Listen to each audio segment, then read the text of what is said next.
Pemirsa, sederet spekulasi yang bergulir bagai bola liar mengiringi kematian Brigadir Joshua, mulai dari tudingan pelecehan seksual terhadap istri komandannya yang menyebabkan Brigadir Joshua meregang nyawa, hingga perlawanan keluarga karena adanya sejumlah kejanggalan.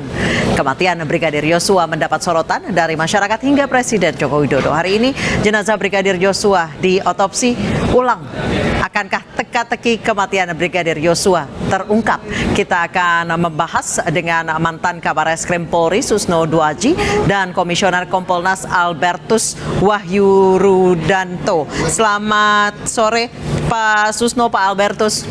Selamat sore Pak Albertus. Selamat sore Mbak. Baik, saya ke Pak Susno terlebih dahulu. Pak Susno, saya baca di salah satu artikel Bapak menyebutkan bahwa kalau saya masih Kabar Eskrimnya, kasus ini akan mudah diungkap. Maksudnya apa Pak Susno? Ya, kasus ini sebenarnya dari segi struktur kasus kan lengkap ya. Yang meninggal jelas ya, orangnya jelas, identitasnya jelas. Yang mengaku menembak, tanda petik ya mengaku ya, jelas. Kemudian jenazahnya ada, barang buktinya berupa senjata ada, berupa peluru selongsong ada, berupa HP ada, kemudian saksi-saksi jelas ada di TKP. Tetapi ini menjadi sulit karena ya mungkin hambatan psikologis itu satu. Dan kedua, dapat juga disebabkan kelirunya pengelolaan TKP pada awalnya gitu, sehingga ini sulit. Beda dengan kita menangani penemuan jenazah yang ada hanyut di sungai, identitasnya nggak jelas gitu, sidik jarinya mungkin sudah rusak, terus luka-lukanya tidak jelas karena apa gitu, penyebab kematiannya juga tidak jelas, boro-boro cari tersangka, identitas korban pun demikian sulit gitu untuk diungkap. Jadi beda dengan yang ini gitu, ini kan semua jelas gitu.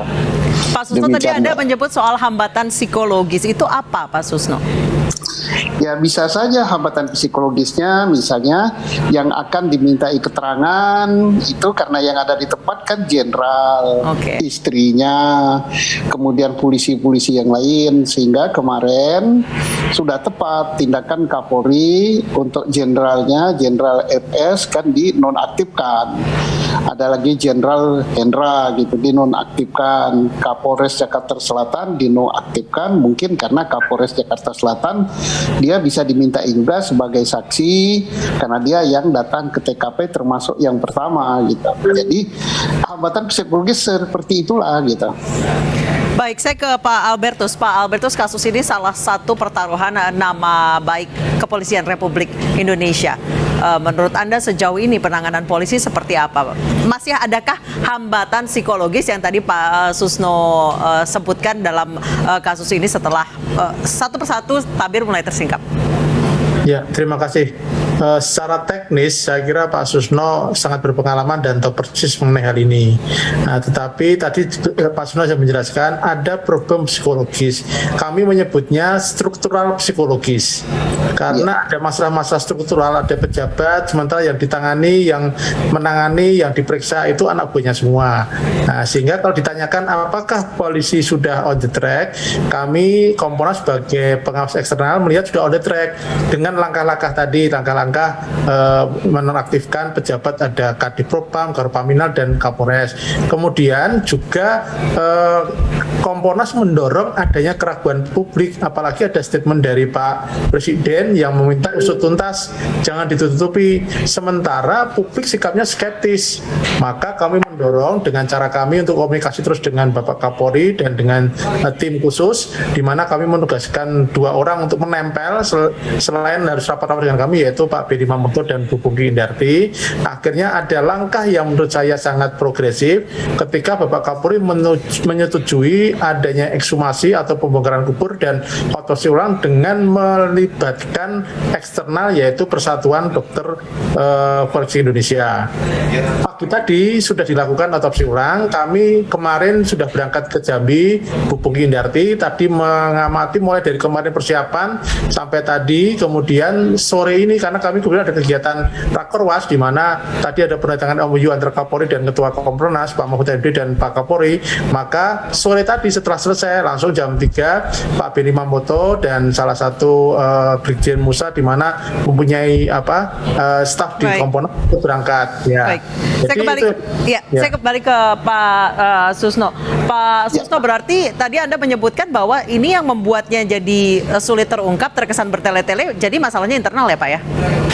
Masalah internal gitu, jadi masalah internal. Tapi sebagaimana Pak Wahyu katakan, sudah ada kemajuan dengan dibentuknya tim khusus, kemudian melibatkan orang luar, bukan orang tapi lembaga luar, Kompolnas dan Komnas HAM. Walaupun Komnas HAM pada gilirannya dia tidak mau masuk di dalam, tapi tetap pada posisi di luar karena dia independen melakukan pengawasan.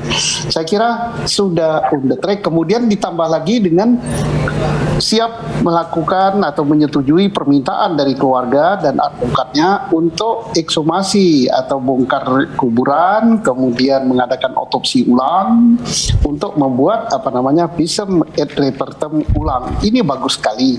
Tinggal nanti Kompolnas sudah berjanji akan mengawasinya dengan baik, Komnas HAM dengan baik, sepanjang mereka jujur dan menjunjung tinggi ajas-ajas moralitas.